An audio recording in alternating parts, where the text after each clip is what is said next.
শীত আইসা পড়ছে আর আমরা ডাব চুরি করুম না, এটা কি হইতে পারে?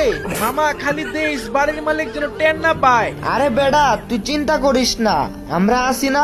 বাড়ির মালিক যদি আইসা পড়ে তোরে ডাক দিমু, তুই নাইমা যাবি গা। মামা আমার কিন্তু ভয় লাগতাছে, যদি একবার ধরা খাইয়া যাই বাড়ির মালিক কিন্তু সবগুলারে কানে ধরাইবো, আবার সবারে বইলা দিব আমরা ডাবচুর। আরে বেডা এত ভয় পাস কেন? যদি বাড়ির মালিক টের পাইয়া যায় আমরা দিমু দূর, আমাকে কি আর খুঁজা পাইবো? এত ভয় পাওয়ার কি আছে? ওই বেটা কি কস, প্রিমিস যে গাছে উঠছে ওর তো নামতে অনেক সময় লাগবো, এর মধ্যে তো আমরা সবাই ধরা খাইয়া যাবো, আর একবার ধরা খাইলে মান ইজ্জত সব শেষ।